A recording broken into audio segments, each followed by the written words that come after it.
In this video, we're going to take a look at a way that you can paint your bases for Necromunda, or for that matter, just any sort of industrial style basing.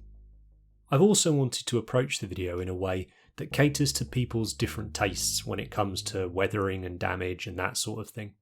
Therefore, there's going to be natural stop points during the process where you can call the base finished if you like the look of it, and if you want to do more to it, it's simply a case of carry on. To begin with, I wanted to add a little more texture to the plastic base, so I've taken some Vallejo thick mud acrylic, industrial thick mud. It's just a basing paint, so you could use any of the GW texture paints, the AK texture paints, anything like that. Or you could just use some watered down PVA glue and sand. And all I've done is apply it neat, then use a little bit of water to thin it out. I just want to create a little bit more dirt and grime in all the cracks. Then I'm going to prime it black. Over the black primer, I'm going to base coat it with a grey. In this case, Vallejo Model Air Dark Sea Grey. Any dark grey will do, and if you haven't got an airbrush, just paint it on. It really doesn't make a huge amount of difference. Then for our highlight, I'm going to use a much lighter grey. In this case, AK Interactive Dunkelgrau light base. And I'm going to use an airbrush, and I'm going to spray it on almost like a spotlight in the centre, slightly off centre of the base. So it'll just highlight the model once it's stood on there a little more. Again, if you don't have an airbrush, just dry brush this on and focus on that middle part of the base. And then finally, just to pick out some of the detail, I'm going to take a dry brush and I'm going to dry brush on Rakarth Flesh by GW. And the reason I picked this is not only is it lighter than the grey, it's also got a nice change in tone and it'll already make the base start to look a little bit dirty. So you can see it's already looking pretty interesting and we've hardly done anything. I give the whole base a coat of Vallejo polyurethane gloss varnish in preparation for the next couple of stages. I do this through the airbrush and I thin it about 2 to 3 drops of thinner to varnish, and it's just normal airbrush thinner.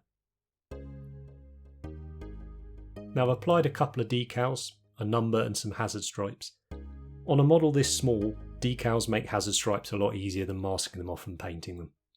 I found this one on an Iron Warriors decal sheet, but lots of companies do them. Next it's time for a pin wash, and for this I'm using an enamel wash. This is a Paneliner for grey and blue by AK Interactive. I'm going to thin it down quite a lot with Sansador thinner. I'd rather apply it in a few layers to build up the colour. Enamel wash really does smell, so if you want to have a look at alternatives, take a look at our video on panel lining. And because we've already glossed the model, you can see the capillary action taking place and dragging all of that wash into all those cracks.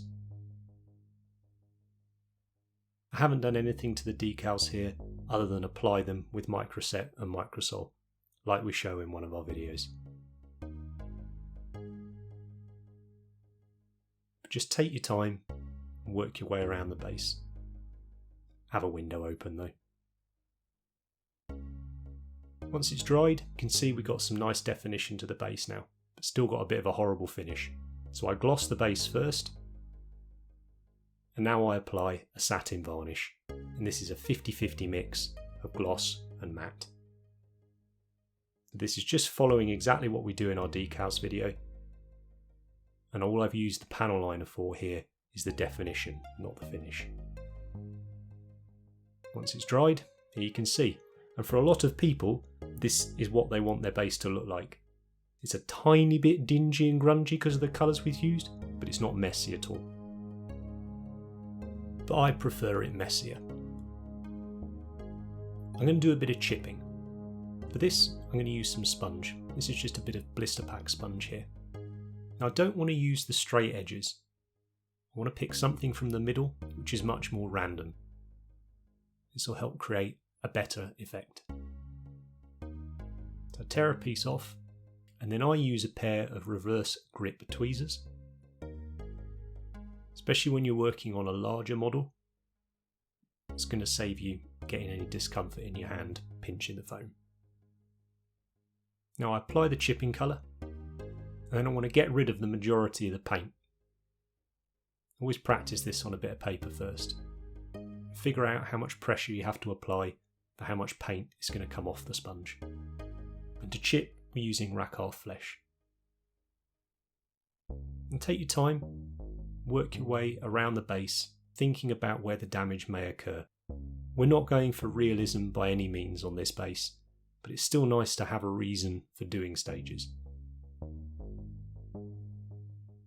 So I'm just focusing on all the edges, and again, I'm not trying to do everything in one pass. I'll go back over and build it up.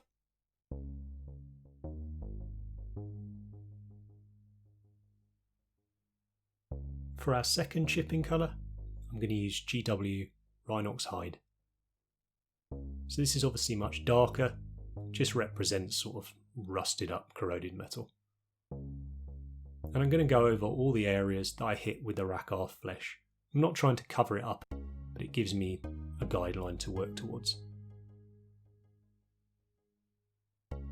Now my sponge piece was a little bit too small there, so I've torn off a slightly larger piece. And now I'm getting much more random looking chips. And that's the whole reason we use the sponge, so we can get a really random effect very quickly.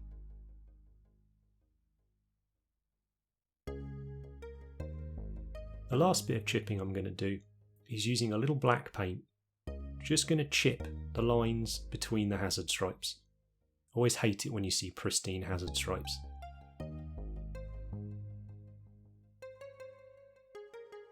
And lastly, I'm going to use a brush this time and a little silver paint, in this case Leadbelcher. I'm just going to catch a few of the edges that are clearly getting the most wear and tear.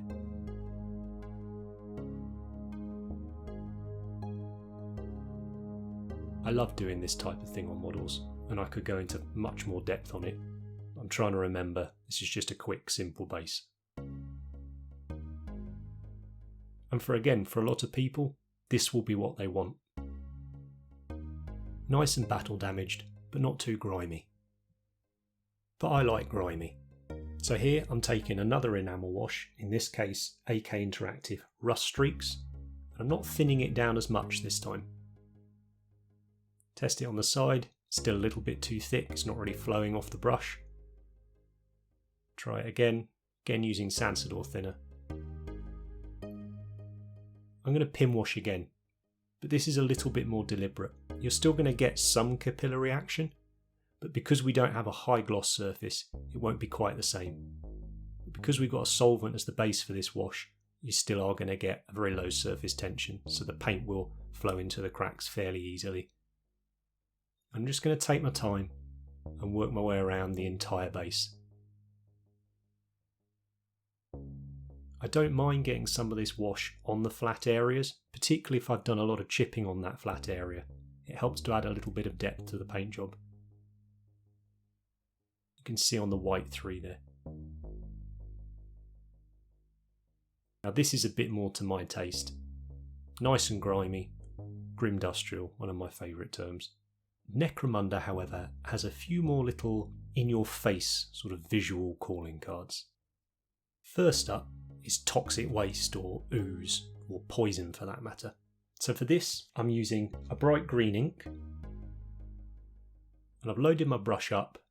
I've just flicked it off on the paper to see what it's doing, but you can see I'm holding it against a piece of Q-tip here. Actually, you could use a cocktail stick, paintbrush, whatever. I'm just flicking against it.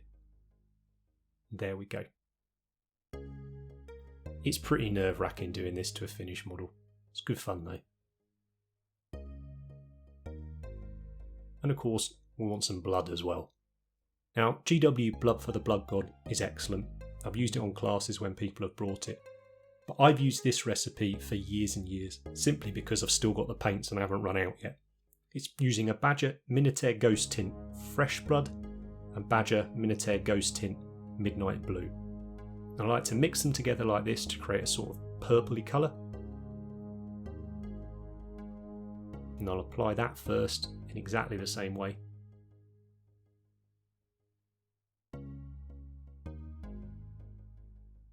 And now I'll add a little bit more red into the mix.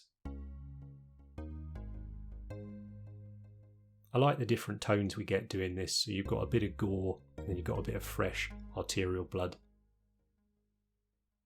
At the end here, I'll go in with just the red. Always practicing off the model first.